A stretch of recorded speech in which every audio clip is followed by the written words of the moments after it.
All right, so I think the stream thinking about things is ready to go though. So hi, everybody, make ZardX here, back at it again to give y'all another exciting podcast episode. That being my ZardCast episode 51. Came right off the heels of my episode 50. It was crazy to think that I would actually manage to hit that far, at least in my podcast series though.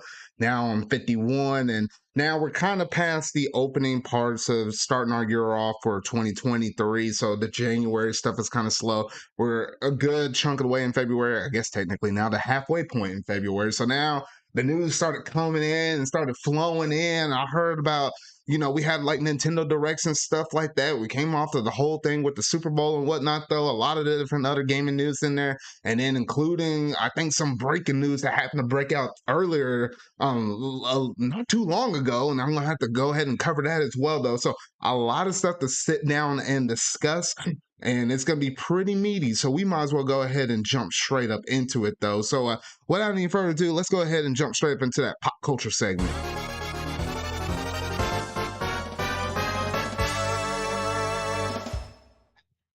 All right, so first I want to talk about, at least in our pop culture stuff, Netflix. Y'all need the fix your mess. I'm done playing around with y'all. Literally, we always know that Netflix is trying to do like the whole thing with. It's crazy how they kind of led the streaming series kind of related stuff with subscription based services. And even in one of their tweets, they were like, "Hey, you know what?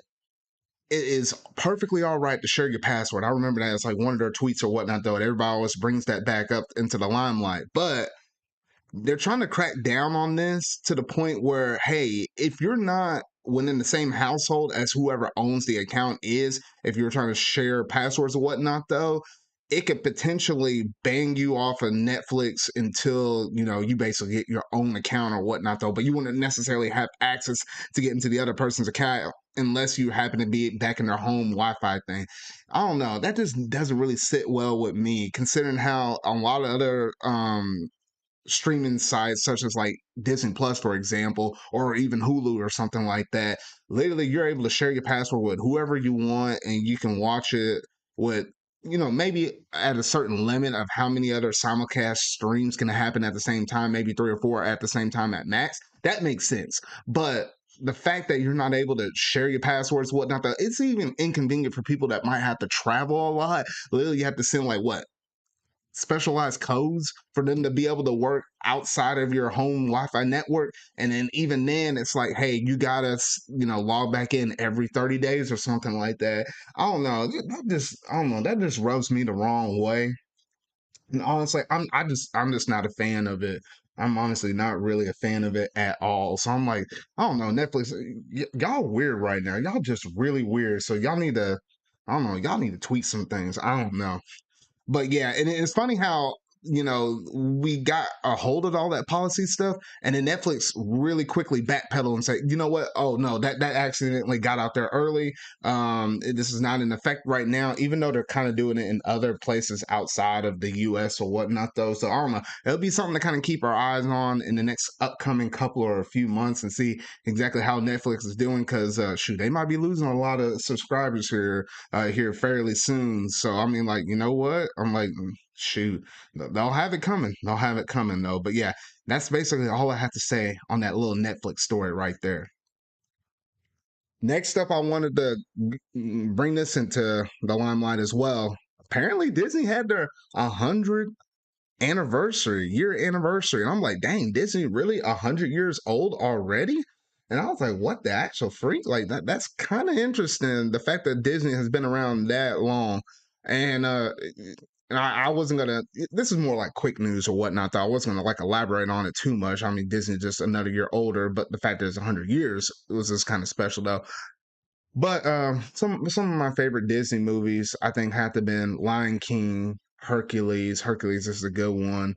I'm just purely thinking Disney or whatnot, though. Those are just a couple that come to mind. Lilo and Stitch, that kind of hit with my childhood, whatnot, though. Obviously, we know Disney to acquire a lot of different things like ESPN. They own Hulu, the Marvel series and whatnot, though, as well as your Star Wars and all of that. Like, National Geographic. They managed to get their hands on a lot of different things over the course of several years or whatnot, though, them being like a media giant right now, though. But, at its core, at the end of the day, and I know people kind of feel a little bit mixed and whatnot, though, about some of the more recent things or remakes about some of these classic Disney movies or whatnot, though.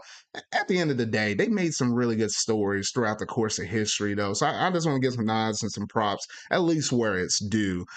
So Disney, y'all did good on some things. Y'all can do better on some other things, though. But overall, I appreciate the childhood you gave me and everything like that. So here's hoping we get some other cool announcements and projects and whatnot here in the foreseeable future, though. But yeah, that's all I want to say on that.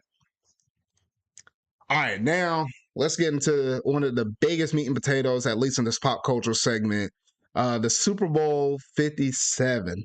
Now, this one was obviously between the Eagles and the Chiefs. The Eagles was literally my dad's team, so that was the one I was rooting for versus the Chiefs and whatnot. I felt like the Eagles had a pretty good showing of being able to win and pull this one off, but man, at my work, they literally had a thing where it's like, hey, guess what score it will be based upon the last digit of the scores. So I was thinking maybe this will be like a 28-24 game. And then lo and behold, Eagles score out in their opening possession. I was like, oh, shoot. You know what? I probably should have raised that thing up. I really should have. I was kind of close, but I didn't win that prize or whatnot, though.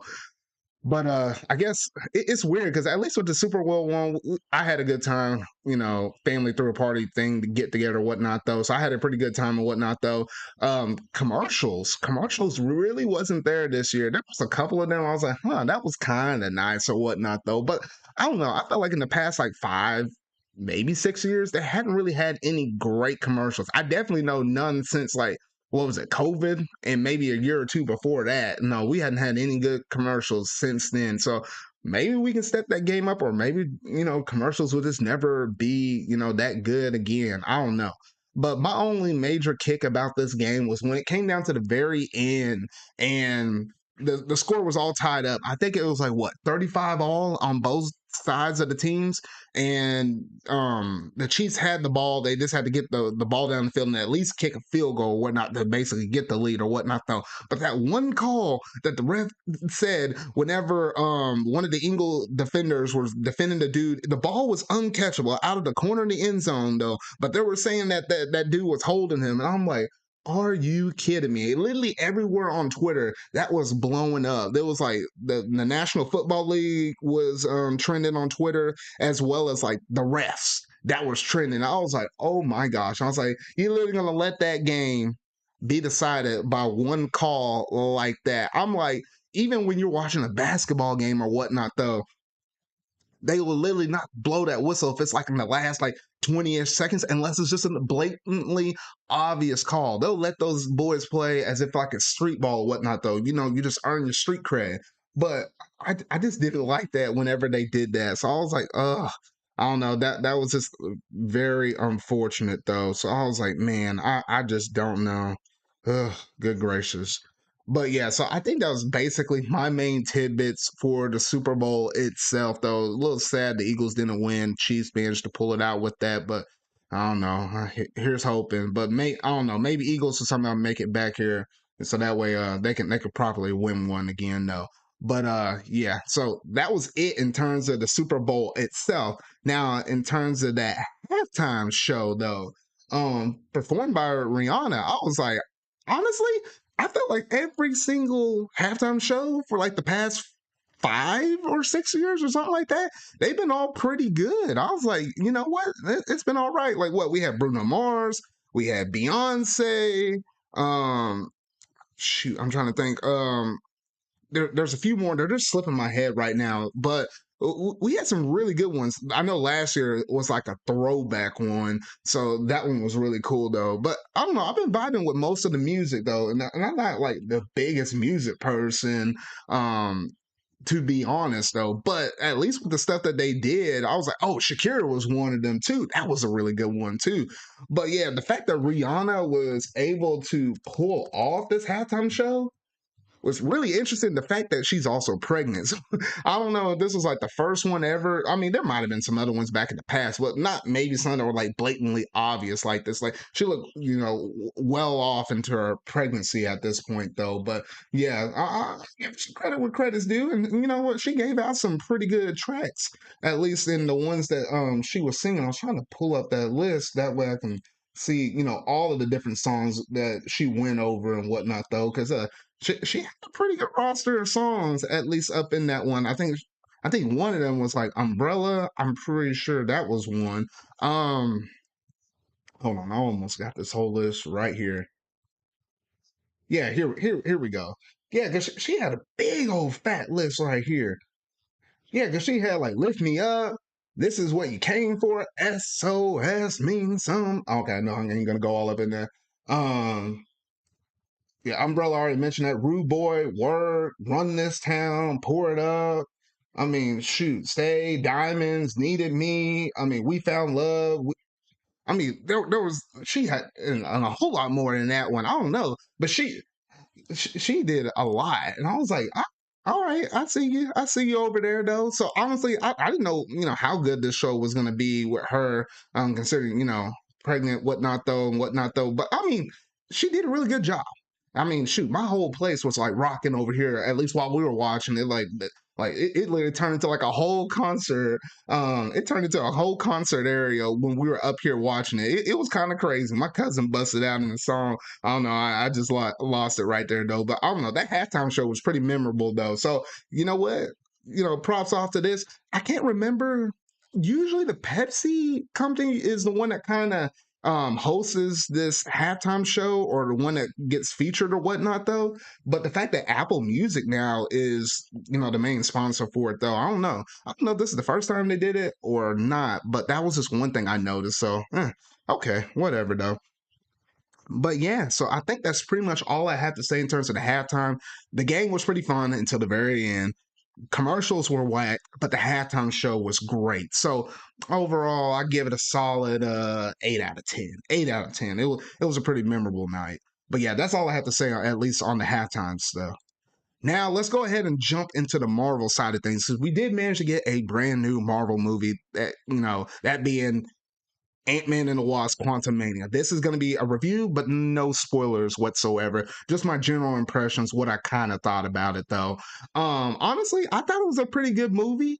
It did, in some ways, kind of seem a little bit straightforward, but at times had a little bit of twist or whatnot, though.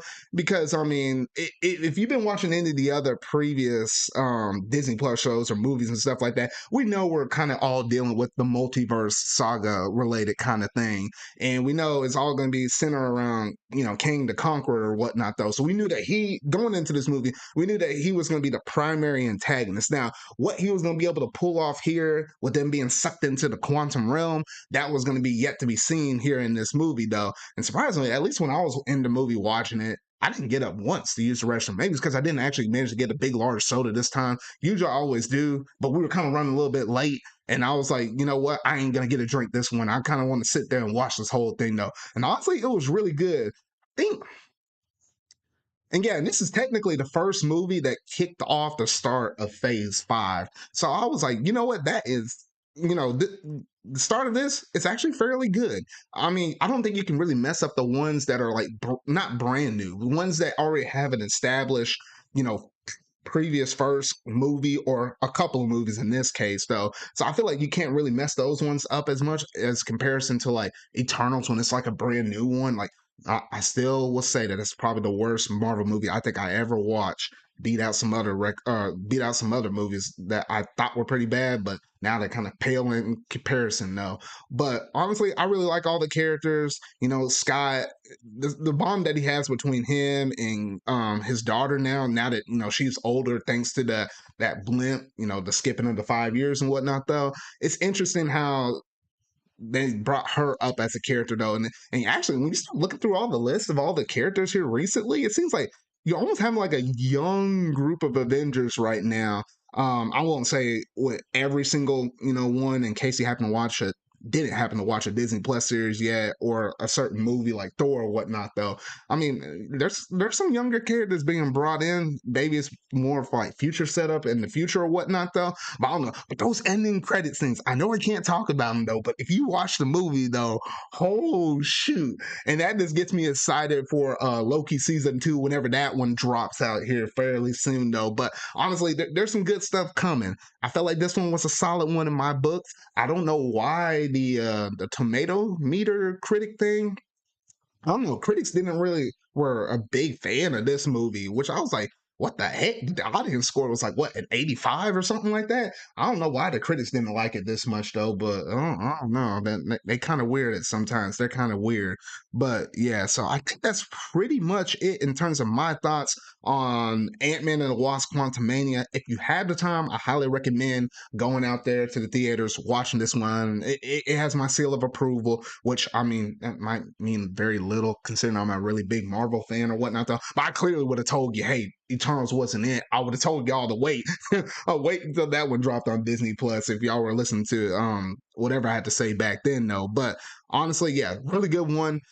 It'll probably come out to Disney Plus in a couple or a few months after this, though. But yeah, pretty solid though. I think next one on the list is Guardians of the Galaxy Volume 3. That's the next one that should come out roughly around in the month of May. So a little whiles to go for that one though, and hopefully we get that new Disney Plus series. It should be one that's focused around Nick Fury with a Secret Invasion. I'm thinking maybe we'll get something dropped here fairly soon for that. I'm actually really looking forward to that one though, with it being centered around Nick Fury though. But yeah, I think that's pretty much it in terms of most of my Marvel segment stuff right here. And that should honestly do it in terms of my pop culture segment stuff. So without any further ado, let's go ahead and jump straight up into that game of news.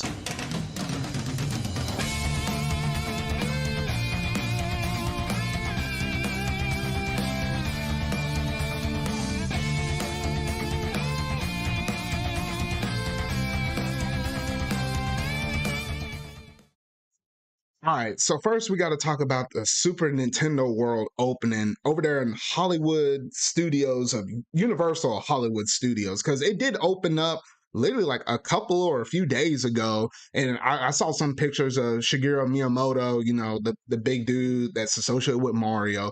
He was there at the opening ceremony of the park, and honestly, I really want to go to this park.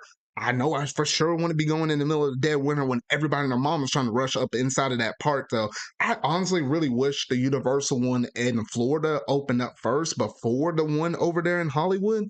Me personally, because I mean, I know a lot of the stuff that you can do over there in Florida. Like you can do, you know, obviously you can do the Universal stuff. They have a really good Harry Potter park over there as well. Then you can jump over and do the Disney World parks with Animal Kingdom, Magic Kingdom, and all that stuff, along with a myriad of other things you can do over there in Orlando. So the Orlando one is the one I really wanted to see, but it just so happened to be, I think COVID threw everything off. The Hollywood side in California was the first one to open up. I don't know, maybe I'll go in the summertime or whatnot, though. I don't know. We'll have to wait and see. If I did, I'll take pictures and vlog and probably do a whole bunch of stuff though. But honestly, it's great that we finally managed to get the part 2 open, considering all of this time has passed, with COVID delays and whatnot though. So it looks really good, really promising. I've been kind of staying away in terms of looking and seeing what actual outside of what they did with that one Nintendo Direct, where they actually showcase off what stuff is actually showcased off in the park. Outside of that, I hadn't try to look too much into it because I kind of want to be surprised whenever I do manage to go to one of these parks though. And at least in terms of the release of this, it's fairly close and residing pretty close with the Super Mario movie that's going to be coming out here in the month of April. So I guess in some ways it kind of managed to work its way out, at least in terms of, how marketable they could be in terms of saying, hey, do you like the movie? You want to come over here and spend your vacation over here with your theme park and whatnot though? So honestly, yeah, some really good stuff. Man, it's really tempted to kind of look up and dive into, the content that could be up in this part. I gotta hold myself back. But yeah, so honestly, just a little bit of quick news. Glad it's open, and hopefully I can go there fairly soon though. But speaking of Mario, and while we're on the topic of Mario, They actually managed to drop out some more advertisements, some more posters. They've been dropping posters left and right on their Twitter account for the Super Mario movie and whatnot, though. And honestly, a lot of them have been looking really cool. But the thing that really got me was the fact that whenever they showed that Super Mario plumbing commercial, it was only like 30 seconds long or whatnot, though. But the fact that they gave you a little commercial that literally was paying homage to like the old Super Mario Brothers the old Super Mario Brothers show where they would like do that little rap like dum dum dum dum dum dum dum dum dum dum dum. Like they would do like a rap. I can't remember most of the words now. It's been an eon since I watched that show. But the fact that it was kind of a play on that, I was like, you know what? This is actually really nice. I really enjoyed that. And the fact that also they said, hey, you could check out this website link and check that out, as well as there's a phone number that you can call, which is funny because when you call that phone number, it's actually Luigi picking up the phone. He's like, yeah, this is the plumbing service over here serving the Brooklyn and the Queens. And and a whole bunch of other stuff though. It's pretty nice. It's pretty funny though. But if you hadn't checked that out or hadn't called that number or checked out the website, you definitely got to do it because it's really nice. And I like how Illumination's been kind of doing in terms of this marketing and promotions for this movie though. So I was like, you know what? Think this is going to be a really promisable movie. Everything in terms of like the movie, in terms of the music and stuff, from that first clip that we managed to get back in the Game Awards, back in December. I don't know. There's a lot of things I'm really looking forward to this movie, and I can't wait till it comes out here on. In the month of April, though. So we don't have to wait too much longer for this movie, though. But just seeing little things like this, oh man, it just puts a smile on my face right there. But yeah, so that's pretty much all I had to say on the Mario movie related stuff, as well as, talking about the theme parks and whatnot, though. So let's go ahead and jump into some more thicker news because apparently there's been reports that in terms of E3 that should happen around June of this year, Xbox, PlayStation, as well as Nintendo, there's reports that none of the big three are actually going to be there for this. And I'm like, huh. Because E3 was already struggling and whatnot, thanks to events of COVID and whatnot, though, more third parties and as well as like Sony and them, they kind of been figuring out, well, we can basically get our news out there in a lot of different other ways via Nintendo with their Nintendo Directs, Sony with now when they made their state of plays, and then now Xbox has done like their inside Xbox kind of related thing with the developer direct, or no, they're calling it a developer direct now. And I guess with all those different avenues, Capcom has their own presentations now. Ubisoft has like a Ubisoft Forward event and whatnot. Though, I mean, there's a lot of different ways how most companies are actually able to get their news out there to the fans. And I'm feeling like more and more E3 is going to be a little irrelevant here fairly soon. It made sense back in the day when internet wasn't as big or whatnot, though. They didn't have these online big presence showcases and whatnot, though, digital presentations. It made sense for the time back then, though. But if the big three do not show up, it's not 100% confirmed, but this is just based on reports. Well, let's say if the big three don't show up this year, next year will be the big tale of whether or not the state of E3 will stay. Because if next year, in the year of 2024, if the big three are gone again, I don't think E3 is going to be able to recover unless they just make some drastic shifts or whatnot, though. And one of the reasons why I think Sony pulled out was the fact that, hey, we liked it better when it was just our people going over there having their conferences with other media people and showcasing them off to the games. Because once they open it up to the public, I guess Sony didn't quite like that. And that's the reason why they pulled out way earlier. Like, this is going to be like the third or fourth time missing E3 or whatnot, though. So, honestly, some really interesting news right there. If it stands as it is right now with Sony or what the big three not making an appearance at E3, I don't know. It might be a telltale sign that E3 might be going away. The only reason why I really like E3 was the fact that you knew for a solid week everything was playing out. You knew that Microsoft was usually on Sunday, Sony will usually kind of be on Mondays, and then I think Nintendo will be on Tuesday, and then Wednesday, Thursday, Friday it was just kind of like demos, interviews and whatnot. Though I did like it for the organization for all of that.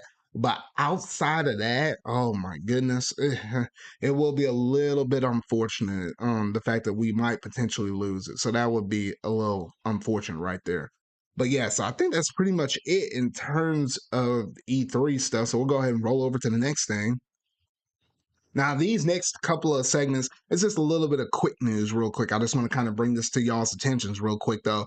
But yes, Nintendo Switch game vouchers are back, or at least for us here in America. Apparently, over there in Europe and Japan, they always had this mess ever since it was originally announced back. Was it in the year like 2019 or something like that? It's been a couple of years. It's been a couple of years. But hey, at least now I'm glad they actually announced this, how the game vouchers are coming back. Hopefully they'll keep them here for America until like the Switch phases out and we get like the next successor to the Switch or whatnot though. I really don't want these disappearing though. But it's really nice to consider how you could pay $100, get 2 game vouchers, use them for any kind of game you want that's associated on that catalog. So ideally it'll be a game that'll be $60 for 2 of them, and ultimately you'll wind up saving yourself $20 with those vouchers and whatnot. Don't use those vouchers for a $50 game. Otherwise it's like you just basically pre-ordered a game and gave Nintendo the money right away. So you don't necessarily want to do that though. But yeah, honestly, I picked up a couple knowing that I'm probably going to use one on Pikmin 4 and I'm going to use another one on something else. I'm not entirely sure what yet. I don't know. It just kind of all depends, though. But yeah, I just kind of want to bring it to y'all's attention, especially with one game, which we'll talk about later on in the show, where it could be really beneficial for you getting a game voucher for this, especially if you're going to pick up a digital copy of that game. But we'll hit that up a little bit later on, though. But yeah, that's all I got to say on that. Now, next up, the PlayStation Plus game catalog. You know what? I was going through and looking through this list, and honestly, I usually don't report about these mostly on my podcast series because they're okay games, or you might have one good one out of the bunch. But there's a couple of interesting ones up in this one where I definitely have to make sure I brought it to y'all's attentions though. We'll start from the smaller ones and work our way up to the bigger ones though. In terms of y'all PlayStation Plus premium members, which I am a premium member though, it seems like we got some better games in terms of the older retro games, in terms of the classics. Like you have Legend of Dragoon that was originally on the PS1, you have Wild Arms 2, Harvest Moon, Back to Nature, and Destroy All Humans. I think between the Harvest Moon and the Legend of Dragoon, I think that has a lot of people really hyped. Me myself, I hadn't messed with any of those. I heard about things with Harvest Moon, but and also the stuff with Legend Dragoon though. But hey, these are some better ones, and I know for the most part, it considering how much you have to pay extra on top of the extra tier. I don't know, premium people have been kind of getting gypped. I mean, yes, you got like the downloadable demos that allow you to pay 3, maybe 5 hours. It kind of depends on what game. For certain select games, you can play those games at least the first few hours of the game. But outside of that, in some of these classics, I feel like most of the value is with the extra tier though. But hey, for those that had premium tier, we had some pretty good ones. We had some pretty good ones this time. In terms of the extra games in that tier, we had the Forgotten City, I Am Setsuna, Lost Sphere, Oninaki, which that one's interesting because I know that one was on the Switch, and I was debating on whether or not to get that one. But now that it's on here, I don't have to worry about that no more. So at some point, I might dive and mess around with that one. We have Earth Defense Force, Ace Combat 7, Skies Unknown, Tekken 7, which is interesting. We're getting Tekken 7 on the service right before Tekken 8 also drops out here on the PS5 here fairly soon. So I can actually mess around with the Tekken series, see if that's something for me though. So I might have to check that one out. Borderlands 3. I mean, everybody in the mom likes talking about Borderlands. Scarlet Nexus, which honestly, I had my eyes out on that one. I remember watching the anime. The anime wasn't really that good. But in terms of the game, I heard some pretty good stuff about that. So I might try that one out. Then you have Outriders as well. And you have Resident Evil 7, right before Resident Evil Village. Pretty good stuff right there. The Quarry. And then you had the big major hitter, the one that everybody's really talking about, that being Horizon Forbidden West. And that one right there, I was like, wait a minute now, because I felt like, didn't this one just recently come out?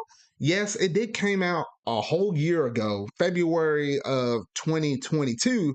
Horizon Forbidden West dropped. So literally in a year's time, it's going to the extra tier service. I was looking at it back during Black Friday when normally the game will sell for $70. I think they discounted it down to $50. And I was like, should I get it just to sit it in my backlog? Because I have Horizon Zero Dawn. I managed to get that game for free back, during 2020, during the year of COVID, when they were doing like their days of play thing. And they were basically, Sony was giving out free games. I managed to claim that sucker via their website, just form an account before I even had a PlayStation. So I knew I had Horizon Zero Dawn already.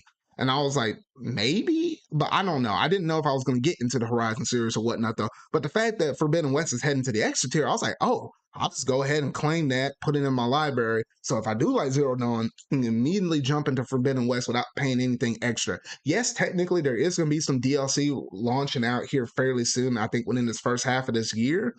So maybe that will help drum up some interest with some things. So that's the big thing. It's like, well, if they're willing to drop a big first party title, that being Forbidden West, a year after its launch, will we see this happening with other games? So, like for God of War Ragnarok, when November comes around later on this year in 2023, would they drop that game out on the extra tier? That's where things kind of get interesting because usually, at least for me, and I'm going through and playing through most of my stuff, there's some Sony games I might pick up, or PlayStation games in general, that I might pick up at launch. That being a Hogwarts Legacy, that's one I managed to pick up, but that's not necessarily first party though. I know I'm gonna pick up Street Fighter 6 whenever that drops out though. But and then I think the big kicker, at least for a first party one, will be like Spider-Man 2 when that drops out. I know I'm getting that one on day one. But there's other Sony games where I'm like, I might be vaguely interested in that. But the fact that, you know what, if I'm willing to wait a whole entire year, because I do have a fairly decent backlog in terms of my games for the PlayStation, though. If I'm willing to wait a year, I could basically have this game included in my service. So I was like, that's not that bad. That's not that bad. So it'll be interesting. We'll have to keep our eyes on it to see if more first party games, after a year after it's been launched, will we manage to get it on the extra tier service. So yeah, that is the PS4 version as well as the PS5 version. But yeah, that's pretty much all I had to say on that. So Sony, you picked some good ones this month. You picked some good ones. All right, next I want to talk about the fiscal reports that we managed to get for the Nintendo Switch because another quarter has came and went, and they got some more updated numbers for all those games that managed to sell over there on the Switch. I have to actually pull up my little list of things and see exactly which ones managed to actually sell though for our million sellers though, because there was some pretty good interesting amount of million sellers that were here in this list though. I think I about almost got it pulled up. All right. So Bayonetta 3, and that was one that just recently launched back in October. That one managed to sell 1.04 million units. Xenoblade Chronicles 3 is now sitting at 1.81 million. I want to say that's fairly good. It's fairly fast, but it hasn't passed that number yet for like Xenoblade Chronicles 2. We got to keep an eye on that. Mario Strikers Battle League, it's at 2.47. Kirby and the Forgotten Land at 6.12, still sitting pretty good. Switch Sports, 8.61. Mario Party Superstars at 9.38, getting close to that 10 million marker. Splatoon 3 is already sitting at 10.13 million copies sold. Now that right there is fairly impressive because I felt like it did that in a fraction of the time then compared to like Splatoon 2 where it did that. It took quite a while for it to kind of get up to that point, but Splatoon 3 kind of hit that out the park real fast. We got Mario 3D World and Bowser's Fury at 10.83, Luigi's Mansion 3 at 12.44. Okay, I was making sure I didn't get to the top 10 yet. Um, then you have Pokemon Legends Arceus over there at 14.63 million units. I'm like, okay. U Deluxe, Super Mario Bros. U Deluxe sitting at 14.75.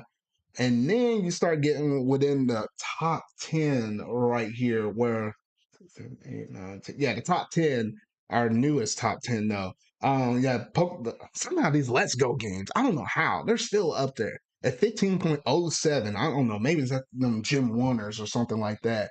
We got Ring Fit at number 9 at 15.22. Yeah, Super Mario Party at 18.79. Scarlet and Violet is now up to 20.61. Remember how in the first 3 days it managed to sell 10 million copies? Within after that, after those first few days to the very end of the year, because this report roughly ends right at the tail end of December, it managed to sell another 10 million copies. So now it's sitting a little over 20. Like, oh shoot, that is crazy. Super Mario Odyssey is at 25.12. Pokemon Sword and Shield is at 25.68. Considering how Scarlet and Violet, that was like literally like what, a month and a half's time. It should pass it should pass Sword and Shield here fairly soon. Breath of the Wild at a nice even 29 million. And then you get into the top three. Super Smash Bros. Ultimate at 30.44. Animal Crossing New Horizons at 41.59. And the king that will never be stopped. You got Mario Kart 8 Deluxe sitting at a toasty 52 million. That is absolutely wild right now. I'm like, oh shoot. But yeah, so that's really nice right there. And then also the Switch itself, in terms of how many units it has sold, the Switch console is sitting at right now 122.55 million units, which makes it the third highest overall selling console ever. The only two that are above it is the Nintendo DS as well as the PS2, when you're roughly cracking close to that 150 million mark. So I think the Switch could possibly manage to catch it. It'll be the matter of fact of how much longer the Switch will be on the market, and then also if the successor comes out maybe as soon as next year, how many more copies of the Switch they might manage to sell, while also the successor is there for maybe like what, that next year or so or whatnot, though. Kind of like how 3DSs were still somewhat selling a little bit when we also managed to have the Switch out or whatnot, though. I think it's possible. I think it's very well possible. They definitely got to make sure they sell their 20 million this year, which would then roughly put them that'll roughly put them at 142-ish. And then if you give it one more fiscal year after that, even if it sells maybe 10-ish or so million, it will be possible. It's definitely in the running to possibly be the greatest selling system of all time. But we'll just have to wait and see, how it can do it. I think, Legend of Zelda Tears of the Kingdom can definitely push it, but I'm kind of concerned about that second half of the year. We don't really know too much, but that will kind of go into my next topics here fairly soon. That I'll be talking about it though. So yeah, that's basically it though. And if you're watching the YouTube version of this podcast, yeah, I guess I technically already talked about it. What Scarlet and Violet selling that quick though. I did have a slide for or whatnot though, but yeah. So honestly, some really good numbers right here though, and we're getting close to the end of their fiscal year. March 31st is it's coming up here fairly soon, and we'll kind of get an overall feeling of what Nintendo can basically be forecasting within this next and what could be almost one of their last-ish fiscal years. So I have a high chance, or I'm really feeling it, that whatever comes after the Switch, it's going to come out in 2024. I'm just kind of determining whether or not it's probably going to be in the springtime or it's going to be closer in the holiday time. I don't know exactly which one of the two it would necessarily be, but I feel like it's going to be one or the other. At least that's just my vibe, at least from what I'm feeling right now, though. But yeah, I think that's pretty much it in terms of most of the fiscal reports I have to report right there. All right. So we did manage to get a Nintendo Direct within the past week. It's been, it's been a little bit crazy. I will say it's been absolutely crazy. Or I guess not necessarily last week, but the week before or whatnot though. But yeah, so we had a lot of good announcements that were showcased off in this Nintendo Direct. I managed to do a reaction over there on my channel though, so you can see my full blown reaction. I also managed to clip a few of the game announcements and whatnot though, if you just want to see some of the big highlights though. But and then also managed to do a discussion on it though. So there's a lot of stuff in terms of this Nintendo Direct there on my channel if you want to see some of my fuller thoughts on it though. But just to kind of give some just some rough thoughts out there though. I would say that this Nintendo Direct was absolutely phenomenal. The fact that they came out here and they announced that Game Boy was coming to the basic tier, and then they announced that the GBA is coming to the expansion pass. I've been calling that for the longest time on my podcast. Whenever that day comes, that's how they're gonna split it up. And luckily we got it. And you know what? They got some interesting games coming out. I think I'm leaning more so on the sides of the GBA side, but the Game Boy itself is pretty interesting because I have a feeling that at least with that one, they managed to give us the 6 golden coins, which is some good ones though. But I have a feeling with Pokemon Day coming up, I have a feeling they're going to give us red, blue, yellow, gold, silver, crystal, maybe dropping on that Game Boy servers, and maybe they'll give us ruby, sapphire, and emerald on the GBA side. They could do fire red and leaf green, but if they're giving us the original red, blue, yellow, I feel like they might lean off of that a little more so. But yeah, I feel like we're gonna get something tied to those services, whether those are gonna be shadow drop or whether or not they will actually announce them, but it will come at a later date. I don't know. I feel like something is going to happen at that Pokemon Direct right there. So yeah, so we have that to look forward to as well. Metroid Prime, that was a big highlight for me. The fact that they not only revealed it, because everybody and their mama knew, Metroid Prime 4 is in a crazy status right now, though. But the fact they dropped out Metroid Prime, and not only did they reveal it and showed it, they shadow dropped that mess. I was like, oh shoot, Nintendo! Like, I certainly wasn't expecting that. But I think that's good on the surface level. But when you go a little bit below that surface level, I think they're sending us some messages where yes, Metroid Prime 4 is still in good hands right now. But the fact that, because we thought for the longest time, the Metroid Prime Trilogy or Metroid Prime Remaster, we knew that they weren't going to necessarily drop these until Metroid Prime 4 is very close to completion. And whenever they do show that off, it's gonna have a solid release date. They're gonna have the marketing stuff playing for it. So whenever they show it off, we know exactly when this game is going to come out, and it's going to be a 6 month turnaround or probably less. I don't even think it's going to be even within like the 6 to a year time frame. I don't even think they're going to even hit it off like that. So honestly, that's some really nice stuff right there. I think also with them releasing Metroid Prime Remaster, it allows them to gauge their audience, see, exactly, let people know what Metroid Prime is, the way how it plays and stylized and whatnot, though. They can also get a gauge off of, how many sales are there, how much is going to be potentially there for the market in terms of the Metroid Prime series and whatnot, though. It's also like a test, but also a resurgence, but also just bringing awareness to everybody that could possibly like and play Metroid Prime 4. And, the Metroid Prime remaster looks really great. If I do say so myself, I am planning on doing a streaming series over it on my Twitch, and then any of my vlogs will go over there to my extras channel, though. So you can kind of give it a look on that whenever, hopefully I should be able to do it Monday night, tomorrow night. I don't know. There's been some crazy stuff happening within the past few weeks or whatnot, though. I haven't been able to kind of get back to my streaming regimen on the Twitch side of things and uploading stuff on the extra channel, though. But hopefully that would change here fairly soon, though. So I'm hoping to kick that off with Metroid Prime Remaster, though, tomorrow night, though. But honestly, really good stuff with Metroid Prime. Now, the big kicker is, well, we had some other interesting announcements along the way. We had Pikmin 4 that started off the presentation. That was really nice. They showed Deca Police, which it seems like level 5 is back. Like they announced that, as well as a new Professor Layton series as well. And I was like, holy shoot. And it was like something else though. And then they brought that bot Kaitos, and I was like, what the heck? And I was like, I guess that was the rumor thing that Bandai was working on. And then they also had another thing with, oh shoot, now it's slipping my mind. Dang it, I was on a roll for a moment. I was on a roll. I know they have a new Katamari game. They got that dropping out though. Oh, they showed a Sea of Stars and showed that was getting a demo. You can try that demo out right now. Then they gave us Octopath Traveler 2. We know that release date is literally coming out this Friday. I'm really looking forward to that game though. But you're actually able to play a demo right now, which carries your save progression over into the main game and whatnot though. So I'll start that demo up some point, most likely this week or whatnot though, and then transition that into my full game whenever I pick that one up though. But yeah, there was a lot of shadow drops. a lot of demos and a lot of things that were coming out within this presentation. So a lot of good stuff. And if you want to hear more of my thoughts, you can check out some other stuff on my channel though. But the big kicker was Legend of Zelda Tears of the Kingdom. People were thinking that we were going to get a huge blowout on this thing.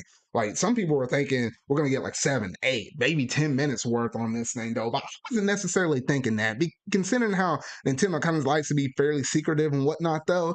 And some people were looking back at this presentation and thinking that, you know what, this was kind of disappointing. We didn't really get that much information out of it. But me looking at it, I'm like, bruh, they literally got Breath of the Wild. Breath of the Wild, if you remember back in 2017, they had like 150 something attach rate to there were people buying Breath of the Wild and not even having like the hardware to run it off of, like with the Switch. It was some crazy times back then though. But the fact that that game managed to sell over 20 million, I'm thinking they're going to try to keep their cards close to their chest because they know that this game is going to sell. They don't really have to show us that much. They showed us like what, 3 or 4 or something like trailers so far. And based upon those trailers that we gotten, there's some little snippets and stuff like that for y'all Zelda lore fanatics out there that got them books that can translate some hieroglyphics. They have a whole trailer that was like the first 20, 25 seconds or something like that was purely dedicated to that though. So if you're diehard fans, y'all gonna analyze the crap out of these things to get it though. But at least from what they showed us in this trailer, we could see some new enemies and stuff like that. We saw more elite, going traversing, going towards the sky. But then they showed us some glimpses of some underground segments as well. So we can kind of tell that there is gonna be some underground areas within the Tears of the Kingdom, because I was wondering how would they change this and make it feel different from the original Breath of the Wild in comparison to Tears of the Kingdom. And when I was looking at that trailer, I could see that there was some topography changes on the surface level. And I was like, okay, that would change up how the basic map works. Then you have your sky elements and what looks like there'd be some underground elements. I don't necessarily know if there's going to be any classic dungeons coming back in the avenue of like, dungeons you've seen in like Skyward Sword, Twilight Princess, etc. I don't necessarily know that, but the door is open for it, considering if there's some underground areas you can explore, that would naturally make sense for Link to kind of go through and explore some dungeons and whatnot though. But yeah, so some really interesting stuff. And then also at the very end of the presentation, they announced, yes, there's going to be an amiibo coming out. There's also going to be a amiibo coming out, as well as a limited edition. Now, this is where things get a little bit crazy. The amiibo, I was fully expecting it, but the limited edition is $130. I was like, I'm looking over here on Nintendo. I was like, the actual heck? I was like, what in the world is going on? I'm used to Nintendo limited editions being like $100 at the highest or something like that. I think, what was it, the Master Edition, the one that had like the Master Sword engraved into it for that one Breath of the Wild Master Edition one. Okay, that one was a little more than 100, but that makes sense. You had like a whole figurine up inside of it though. But considering the contents you get up in this thing, which I can remember and pull up a picture here real quick though, you literally get the game, the box that the whole stuff comes out of, the game itself, the steel book, a pin set, an art book, as well as at first I thought it was a regular poster, but I had to look at the fine print and it's actually a steel poster. I was like, what the heck? I was like, okay. But shoot, if y'all want this, good luck, because it's literally sold out everywhere right now. It already dropped on most of the retailers. I can't remember if it actually dropped out on Amazon. Amazon was the last one, but I know it went up on Target. It sold out. It went up on Best Buy first. It sold out for there.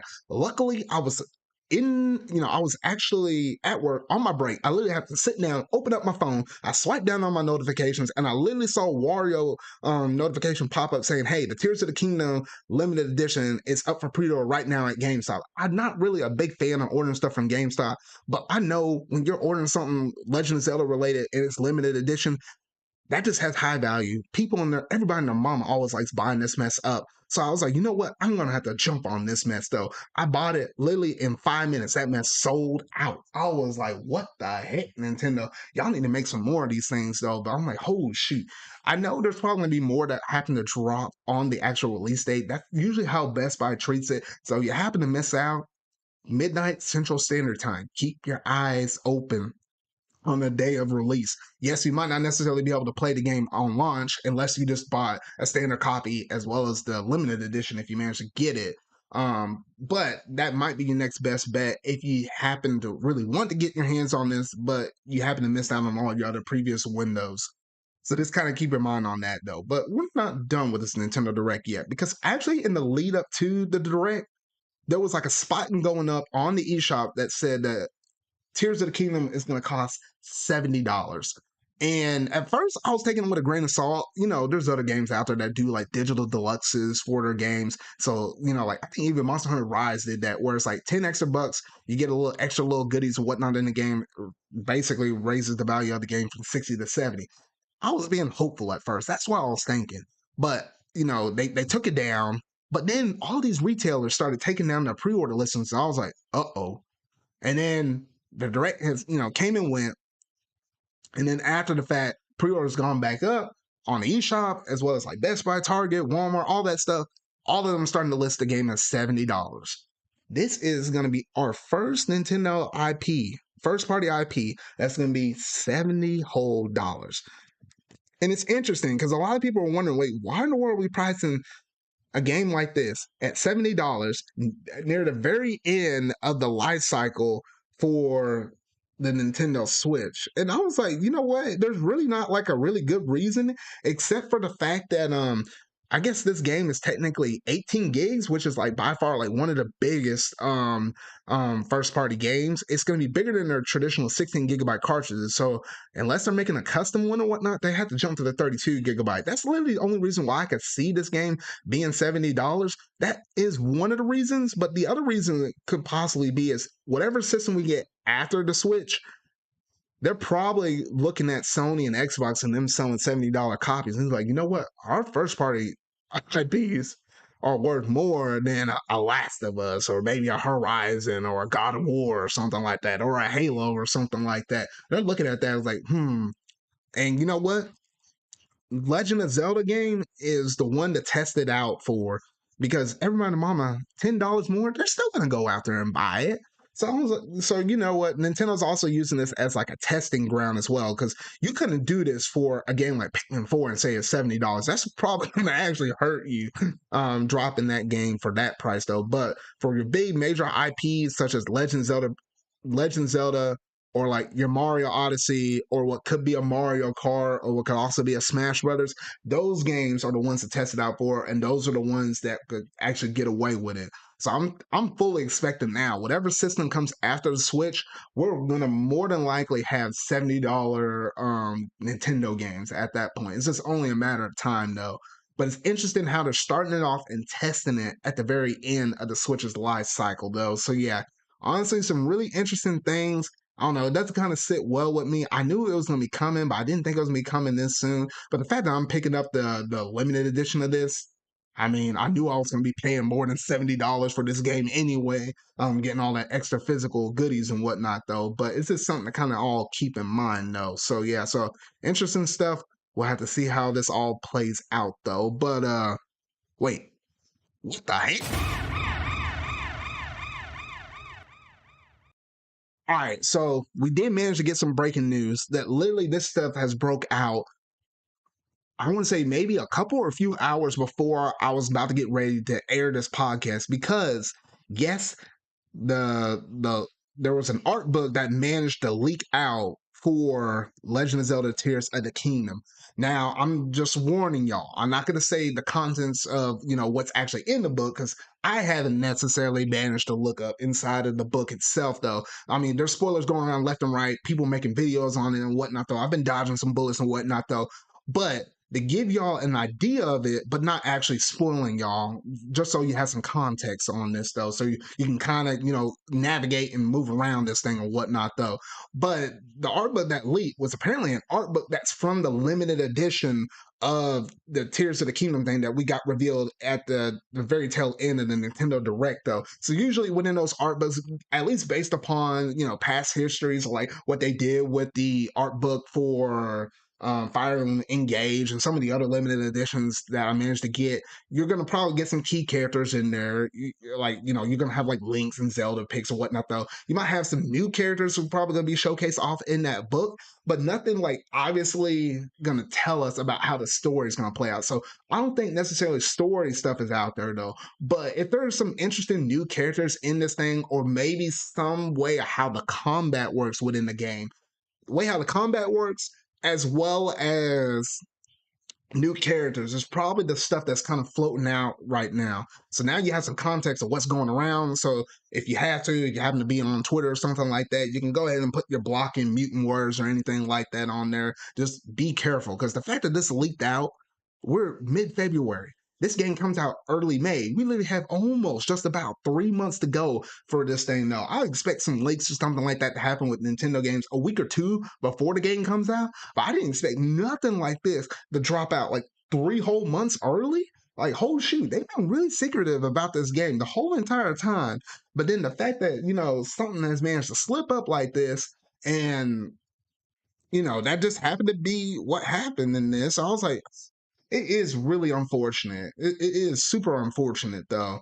Like, to get this close and then have somebody probably taking a picture off of like wherever they're making, manufacturing these art books or whatnot though, to put in those limited editions. Someone just probably just happened to have a phone and take a picture of it, and it's just out there. It's just out there now. So I'm like, oh well. But oh, shoot, it is super unfortunate though. But hey, I just want to bring awareness to y'all so y'all can go ahead and you do what you got to do, so that way you don't get spoiled on this mess though. Ugh, my goodness. All right, but yeah, so that's basically it in terms of most of Nintendo Direct. The updated stuff on Tears of the Kingdom, that being $70 and whatnot though, as well as the heads up spoilery thing of the stuff that's happening for Legend of Zelda Tears of the Kingdom though. So that's basically gonna do it in terms of all of my gaming news stuff that I had to share for y'all today. So now let's go ahead and jump over into the next segment, that being what you've been playing.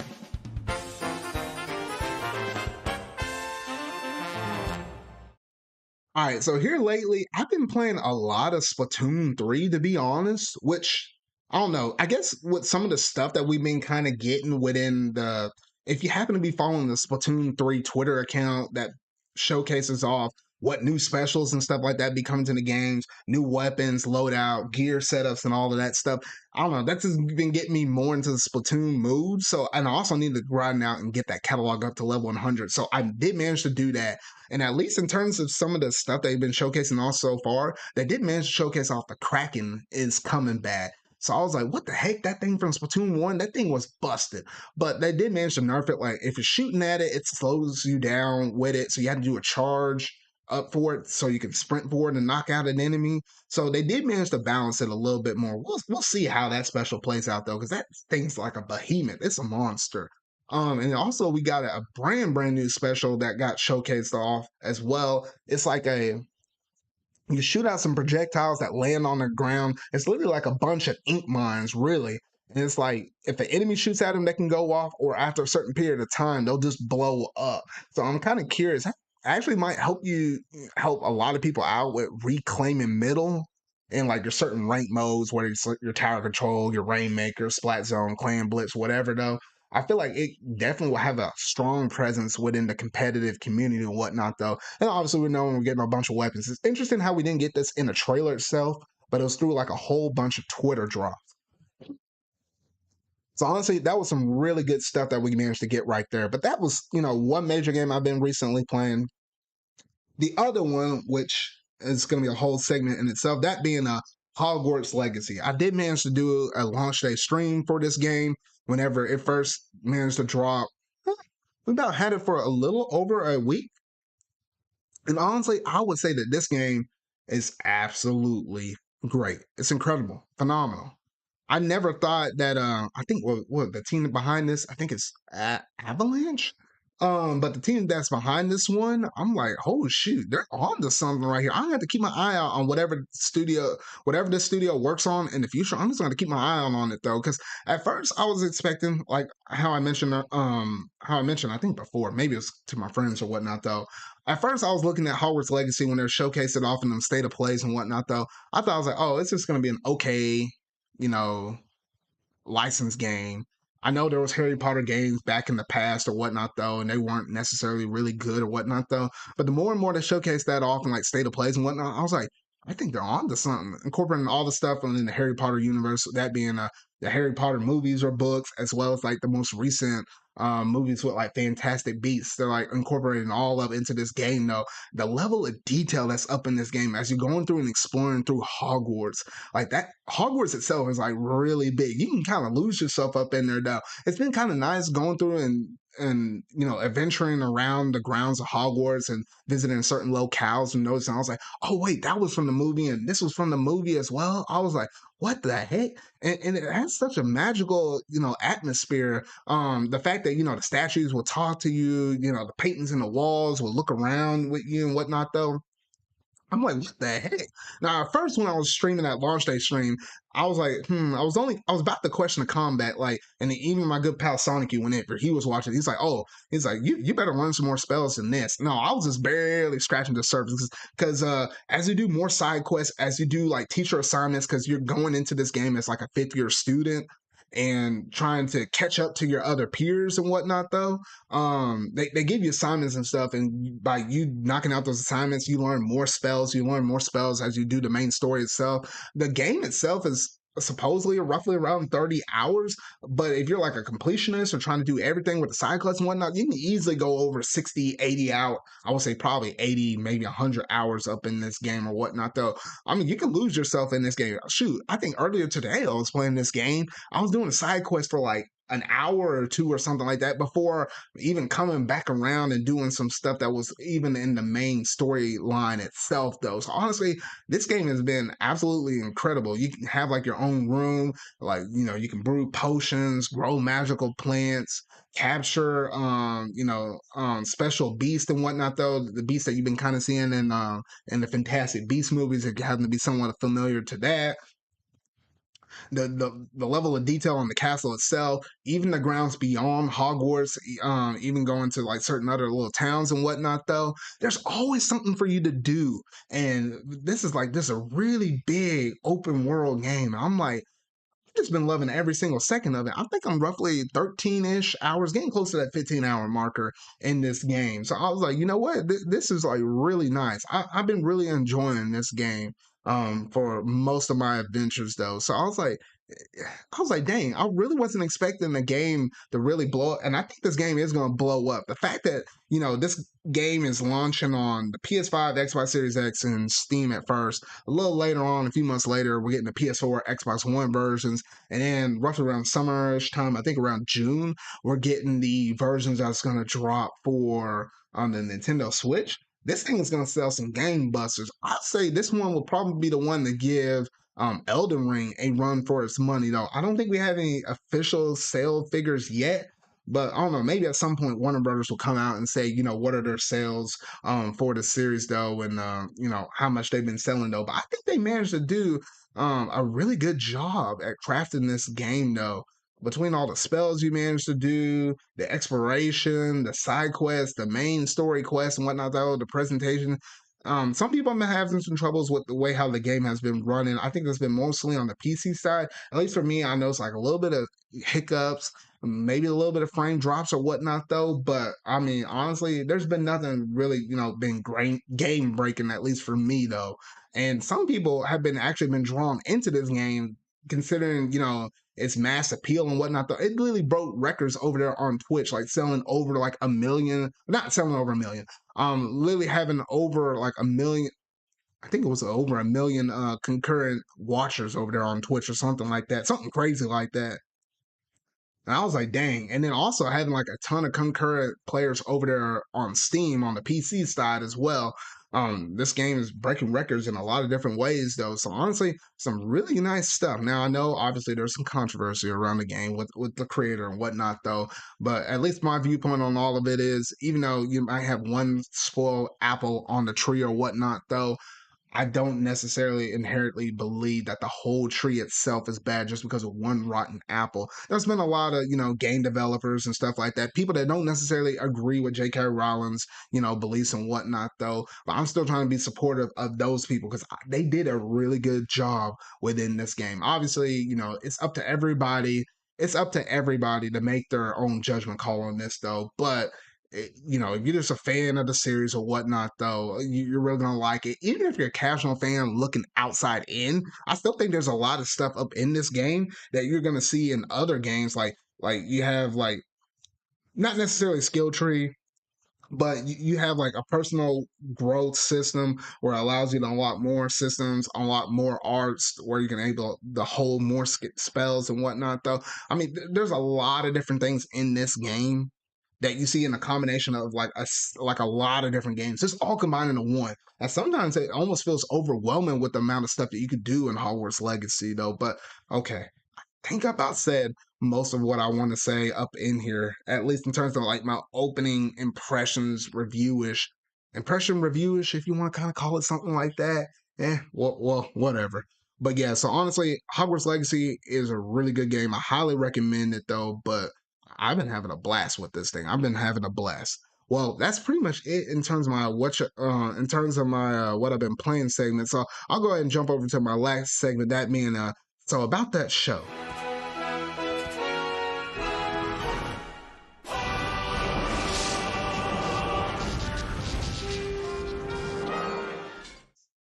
All right, so outside of me watching Antman and the Wasp, Quantumania, as well as like the Super Bowl and stuff like that, stuff I mentioned earlier in the pop culture segment, um, I think lately I've just been watching a decent amount of anime. I actually managed to start back up Made in Abyss.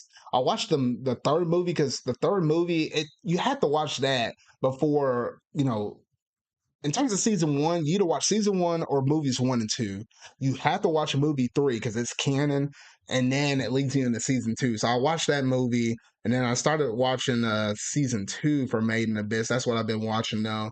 Been watching a lot of different other seasonal anime. I think the one that captured my heart this season was it was an anime that's called the Angel Next Door Spoils Me Rotten. I literally can't go the whole episode watching it without smiling during good chunks. And there's been some episodes I almost smiled the whole entire time. I don't know. It's been a pure joy and delight going through and watching that. I did manage to finish up a Disney Plus series with the National Treasure. Is it Edge of History or whatnot though? That Disney Plus series over National Treasure, that was really good. I really enjoyed that series from start to finish. I finished that one up a couple of weeks ago, so that one's been pretty nice. Oh, and lately I've been watching the new Proud Family season two, the Louder and Prouder one. And I've been really enjoying that one. I think I'm about halfway through the series on that one. I feel like season two is better than season one, to be honest, though. I don't know, but they got some really good episodes in there, a lot of good life lessons and stuff to kind of take away. I don't know. That's kind of what I miss with certain older shows or ones that kind of pull its roots from the older ones is the fact that you can watch an episode and you can pull a lesson from it at the very end of the day. Some other shows nowadays, when you watch them, it's like you might watch it for purely entertainment though, but you might not get a lesson out of it though. But at least with those episodes from the Proud Family, it's very clear of what you're supposed to do, what you're not supposed to do, all that kind of good stuff and whatnot though. So yeah, so this is honestly some of the stuff I've been kind of currently been going through and watching lately. Haven't been too much other things though. I still feel like there's a couple of movies over there on Disney Plus I kind of need to sit down and watch. But I think that's pretty much it in terms of most stuff I've been watching though. Now, as I say always, when I get down to the pop culture segment thing, if you happen to leave a comment on the YouTube side of the version of this podcast over, anything that you've been watching lately that you would actually recommend, first comment to drop it up in there. I'll give it a watch. If it happens to be something on Netflix, Disney Plus, or something like that that I have access to watching, Crunchyroll or whatnot, though, I'll watch it. I'll give you a little review or something like that the next episode, though. So yeah, it's up there for whoever wants to basically bring that up first, though. But that's pretty much it in terms of that segment. And I believe that's basically all I have to talk about within my ZardCast episode 51. This one was a little bit, more of a meteor one, at least this time around, though. There was just a lot of stuff that happened. And obviously, with the Super Bowl happening last weekend, I had to push off the podcast an additional week. So it's been like a 3-week gap or whatnot, though. But now we should roll back over to our traditional bi weekly Sunday night podcast series with this though. But yeah, a lot of good stuff that happened this week though.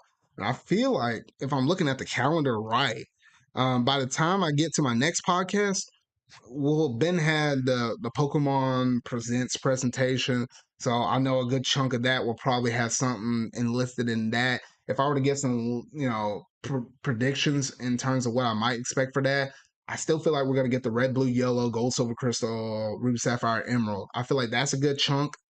I've been hearing some rumblings. There might be a new Pokemon Mystery Dungeon game. Don't know if it's a remake or a brand new one. I'm leaning closer to the side that it might be brand new. I feel like that's going to happen. We're going to get some DLC for Scarlet and Violet dropping. Literally, if you look in the northeast corner of the map, there's literally a whole area up there that has not been easily accessible for us to be able to go through and explore. It might include some new Pokemon and stuff like that. They've been kind of hitting at it in some of the books that you'd be reading out of the library and stuff like that.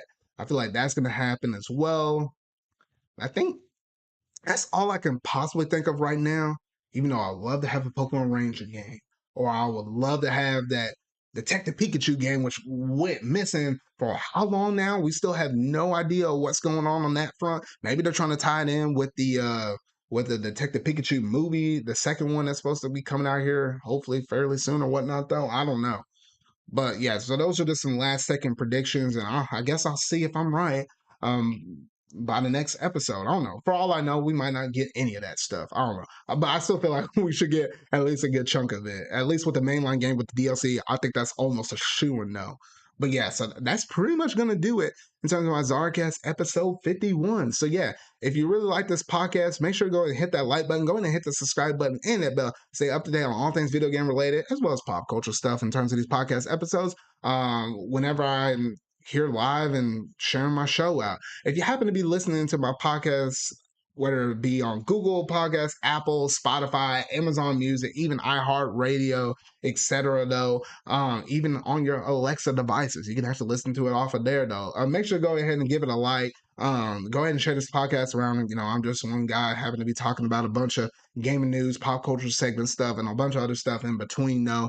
I'm just here every bi-weekly, just talking about what's kind of going on in the gaming world and pop culture world for the most part, though. But yeah, that's gonna do it in terms of this episode 51, though. So remember, y'all, until our video next, and until my ZardCast episode 52, I'll see y'all later.